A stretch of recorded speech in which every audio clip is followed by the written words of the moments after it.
Ayan. Ganyan lang. At biguluto na saka na natin lagyan ng ating video mga kamaster ay nagpainit na rin ng kawali. May mantika na rin yan. Ang dami mantika. Magluluto tayo ngayon ng soya beans, cabbage, at saka lady finger o okra. Ayan, since mainit na, lagyan na natin yung ating bawang, sibuyas, at saka luya. Lagyan na natin yan.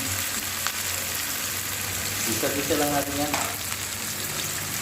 At siyempre, nagluto din tayo dito ng itlog. May sibuyas, chili na yan. Ayan, isasama natin dyan noodles.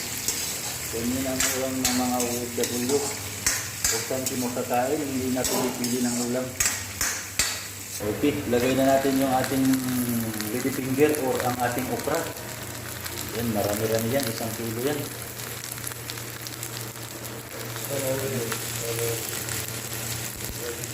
Ayan, salo na rin yung ating cabbage dyan. Sama-sama na yan. Ayan, sama na rin yung ating soya beans. Ayan na rin, pinaghalo na natin lahat. Para isahan lang. Isa-isa lang, ayos na. Ayan, puno yung aming kawali dyan. Grabe. Ito ang dami. Pag nagluto yan, kukunti na yan. Ayan. At siyempre yung ating egg na may sibuyas at chili. Ayan, luto na rin. Lalagyan natin ng kanyang sauce. Ayan, o. Ayan. Plus, ilagay na rin natin dyan yung ating chili powder. Ayan. Oh. Para maanghang, usok ang quick. At ito, halo-halo rin natin yan. Habang hinahalo-halo din natin yung ating gulay na may soya beans. Ayan. Ganyan lang. At biguluto na saka na natin lagyan ng ating mga ricados, paminta, na turmeric, chili. Ayan, lagyan natin yung noodles natin. Yan, egg noodles muna tayo ngayon. Egg noodles, favorite. Medyo maanghang. Ganyan lang. Dahil hinahalo-halo din natin yung ating gulay dito. Maya-maya lang, pag guluto na yan. Radis ka sa ile? Ayan. Porde siya? Kamatis. Ayan, masala sa ating noodles. Masala. Ayan, nagad na tayo ng turmeric powder sa ating gulay. Dito naman, nagad tayo ng kaunting asin. Ayan, dito rin, naglagay din tayo ng asin. Ayan.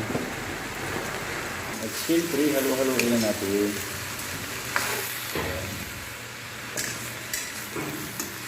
At dito, luto na yung ating noodles. Egg noodles. Siyempre, nagad tayo ng water sa ating noodles para hindi matulog. Egg noodles egg. Ayan, nagagawin tayo ng water dyan para hindi matulog yung gulo natin. Wow, luto na oh. Siniluto na. Ating gulay. Mas lalong luto na yung ating noodles. Ready to eat nito. Hindi ganyan paghalo. Sige, kutsilyo pang gamit. Wow. Ayan, kumukulo na. Talagang luto na yung ating noodles. Ayan, after 5 minutes nating tinakpan, ayan na, luto na. Lagyan na lang natin ng kamatis. Tapos ready na sa kainan.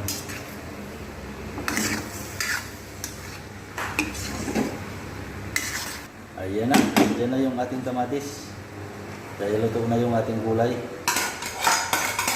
Ayan na, ganyan lang. Finish product na yan. Luto na yan, hindi na natin haluin yan. Maraming salamat sa suporta niyo lagi mga master. Ayan. Normal.